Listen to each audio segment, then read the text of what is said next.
I am very excited today to have Rip Tilden with me. We were chatting a little bit before we jumped on here, just about the purpose of this podcast. And me as a newer implementer, I like to think about things in terms of systems and how can you approach something in a way that, frankly, is a surefire bet and can get you to where you want as quickly as possible. And so I came up with this idea of this podcast. The premise here is that I'm speaking with experts like Rip in an effort to just get behind the curtain with building an EOS implementer practice. One of the things, the kind of misconceptions that I had coming into this as someone who had been in the EOS world, I served as an integrator for 6 years, but I had not yet crossed into the implementer seat. I think there's a lot of things that you don't really get unless you actually step into that implementer seat and have that fire turned up of building a practice. And one thing that I thought was, God, wouldn't it be great if I could find a way to capture and then generously share all of these learnings that people have had, whether it's someone who has been building a practice for 15 months or 15 years. We all can learn from each other as we are attracting, converting, and retaining right fit clients, as we're delivering, high quality sessions and help to our clients in and out of the session room. And then as we're trying to live some version of our EOS life. Seems like three common themes that everyone goes through as they're building a practice. Is that right, Rip? Yeah, it's true. Very true. Awesome. Well, I am so excited to learn from you today. But before we jump into it, a couple quick stats. When did you become an EOS implementer? 2009. So I'm in my 17th year. Colorful time for the economy. Great choice. Mhm. Roughly how many client sessions? Oh, well, let's see. I actually just loaded one into the CRM, so I should remember the number. It's just under 900 sessions. Excellent. And in those 900 sessions, what is one thing that has really surprised you in terms of the relationships that you've built with your clients? I think the thing that surprised me early on was the twofold elements to the relationship. First of all, that a lot of my clients really wanted firm guidance on how to implement EOS more broadly, how to run their companies more effectively to get better results. And yet they were petrified of making tough decisions to actually make that a reality.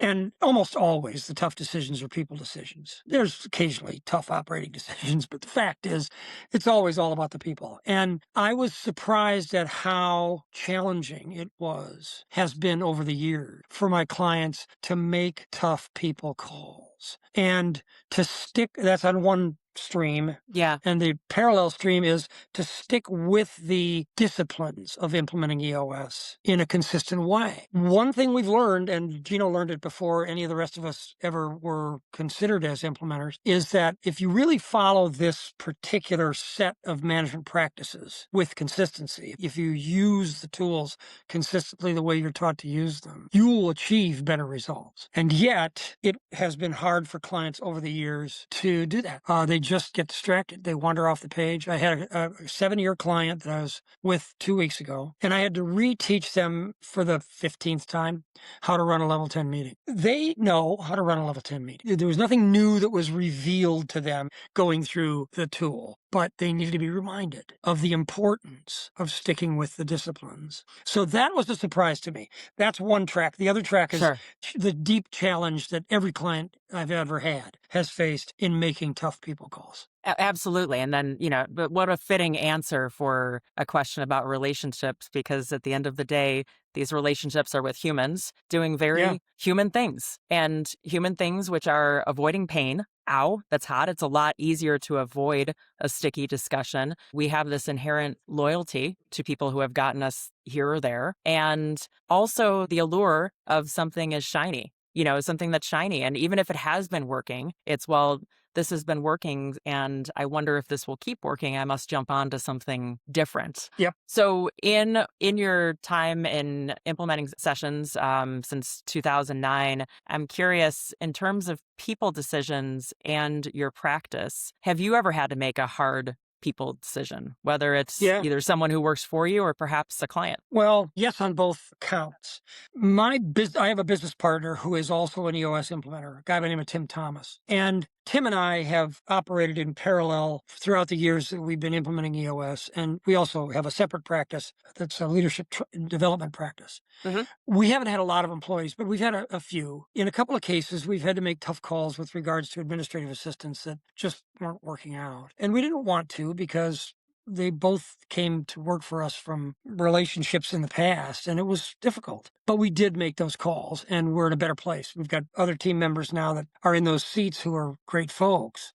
My clients often have faced those tough decisions as well. But to go to the other part of your question, which is, have I ever had to make that tough decision with a client Hmm. team? The answer is yes. I've had, I don't know, Chris, I'd have to go back and look at the numbers to be precise, but 90 plus clients, I guess, close to 100. And in two or three cases, I had to fire client teams. I remember actually in one QCE chatting with Gino. This was early on. So there weren't a lot of implementers at that time, maybe 75 of us in the room. And I was describing a particular client situation where the client was just a crazy maker, was pretending to implement EOS, but not doing it, and then making unrealistic requests of me with regards to things that he was hoping I could help him do in his business. And I was sharing this with Gino, and I said, what's your recommendation? He had one word: run. He was right. I needed to fire that client, and I did. But I haven't had to do that a lot. I suppose I had to do that 4 or 5 times over the years. Most of the time, what happens is if I'm being loyal to the way we teach EOS, if I'm being pure in teaching EOS with my clients, the ones who really don't want to do it will self-select out, and I don't have to fire them. But 2 or 3 times I've had to do that. No, that makes sense. And things that I've heard from other guests, you sometimes getting caught in this little pickle of, that's not a right fit client. They are making your battery drain exponentially quickly. That being said, your bank account is draining exponentially quickly. Right. Yep. And then so it's this push pull, but however, being true to preserving your version of the EOS life, which is doing what you love with people you love, that includes clients. Yes, exactly right. If Yeah. you don't want to be in the room, there's a decent chance they don't want you in the room, Right. and they'll get that vibe from you anyway. It's so interesting, Chris, because like everybody else, I faced the challenge of getting utilization early on. I needed to get clients so I could get paid, and I took some non-target market clients, like most of us do. Sure. I wanted reps, first of all, session reps, and I wanted to get paid. And it took a while for me to really come to truly believe what Gino said from day one. And that was, don't waste your time on non-target market clients because they consume your time and your energy. Like you said, it's a battery drain. And you're not spending your time finding target market clients who will actually energize you. And that's easy to say. It's not so easy to do when you need to pay the bills. So what I had to do was navigate through that and get to the point where I had a core group of target market clients, and I could let the non-target market ones go. But it wasn't a pure journey for me until I was 5 or 6 years into it. And then I had built my practice to the point where I didn't need to worry about non-target market clients because I had a good core group of target market clients and I had good referral flow, which replaced the ones that graduated. But it's not an easy call. It really is not. I have to confess that I, did my best to navigate through it, but it took me a while to get to a point where I had a critical mass of target market clients. I appreciate your honesty because, again, it is this push pull, and you have to rise above those urges that you're currently feeling in terms of scarcity, fear, all again, or just purely, hey, I want to get out there and get a couple reps, and it doesn't matter who I'm doing it with. I, been thinking a lot about the typical person who's going to come into building an EOS implementer practice, Mhm. someone with entrepreneurial blood. And one thing that is hardwired in a lot of us is what I tend to kind of call if some is good, more is gooder, right? You're chasing more, right? And Right. so I'm curious, over the course of your career building a practice, how have you stopped to actually smell the roses? How have you stopped to celebrate? What sort of wins have you been a part of? Or if you want to be honest and say, you know what, I just ran like a rabid dog for 10 years without patting myself on the back, people can probably resonate with that too. But I'm curious, tell me about some of the celebrations, wins, milestones that you've had? It's interesting because I had a corporate life before becoming an EOS implementer. Hmm. It wasn't a pure entrepreneurial life. I had done some entrepreneurial things inside larger companies, and I had run some businesses that already existed when I became the COO of one and the CEO of another, but they were in growth mode. So there was a little bit of an entrepreneurial experience for me, but it wasn't a true entrepreneurial experience coming into this. Here's why I'm telling you that. In the corporate world, you tend to establish a pattern of regular vacations. You tend to establish a pattern of carving out time that is set aside for celebration with family and time together and stuff like that. So I had that pattern already wired into me. And as a result, when I became an implementer, I just kept it up. I deliberately carved out time for family gatherings and for travel with my wife right from the start. And so I didn't really struggle with just running continuously until I was going to drop, until I got to a level of clients, 20, 25 clients. There was a number of years where I leveled off at that level until I got to the annual season. And Okay. that was a killer. I was chatting the other day with an implementer about that, 'cause he's heading into he's thinking already about annual season this Yeah. coming fall.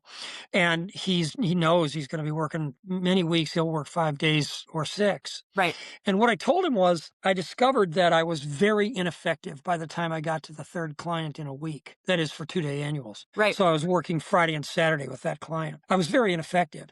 I wasn't attentive to what they were saying. I was short tempered. I didn't patiently reteach. I tended to lecture and in an obnoxious way. And I had to back off. So when I finally got my practice up to that level, 20 to 25 clients, I realized I needed to do two things. Number one, convince a bunch of clients to move their annuals to other times during the year, which I Okay. was able to do. And number two, even in the intense annual season, the more intense annual season at year end and early in the new year, I had to deliberately put on my calendar several days in a row where I wasn't going to work. And if that meant pushing the scheduling of an annual with a client from the second week of January to the fourth week of January or the first week of February, then that's just what I would do.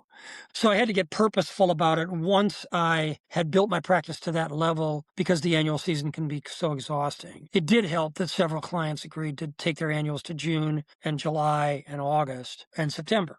But I benefited coming into my EOS life with a pattern already hardwired into me of regular family vacations and travel, which was a norm in larger corporations. I love that. And there are a couple threads I want to pull on there. So what I'm hearing is, being intentional no matter where you are, whether you're like me, someone who is brand new with a schedule that is kind of like there's like hay bales going through it, right? But whether it's a little bit more wide open or someone who is perhaps a little bit too full, but they're trying to think about what they'd like their ideal schedule to be, you really do have to pull yourself out of it and say, hey, our clients don't schedule 5 years in advance.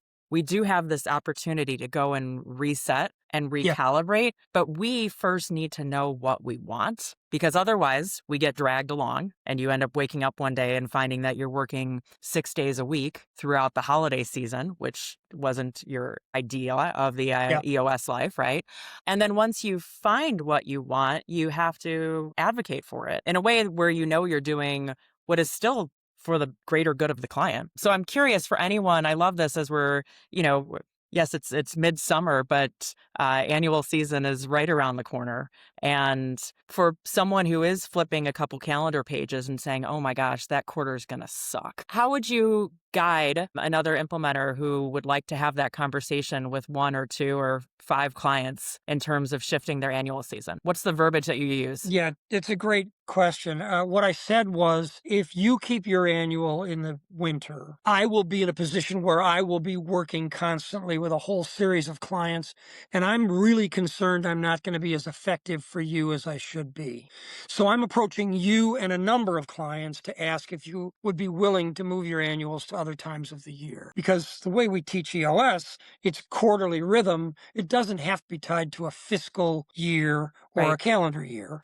And I said, if you feel you can move yours, I would be grateful if you would, because I want to be effective for you and I don't want to be worn out. If you can't, I'm going to be seeking that from others. But I'm really hoping you'd be willing to do it, because I've learned that if I get exhausted, I'm not effective. I'm not hearing everything. I'm not quick to respond and read the room effectively to help you identify your issues and resolve them. And I tend to be more of a lecturer rather than a teacher and guide and coach. And that's less effective for you. Almost with one exception, a company that was really just hardwired into the calendar year, which was also their fiscal year, they shrugged their shoulders and said, yeah, we can do that. Sure. What difference does it make? I love that you shared that because it is just that simple language may unlock a lot of freedom for one or two or more listeners because they're currently thinking, what are the words? How do I get started? All of that good stuff. And I love that you went to one, you approached it human to human. Hey, you put your pants on one leg at a time, just like I do. You also need to sleep. I need to sleep. And what do you want to get? You want to get the best quality session as possible. Well, I'll tell you what, that's mathematically impossible in running it the way that we run it. So here's an option that will be great for you. And here's why. Do you mind being a Right. fellow human and helping me out? And when you frame it like that and you don't try to spin it or anything like that, people are good to each Yeah, other. they are. And as you know, Chris, this is a trusted advisor relationship. And Right. they've invited you into the room because they want you in the room. They really do want to learn from you, and they want you to hold them accountable and help them get better at what they do. They're anxious for you to be effective.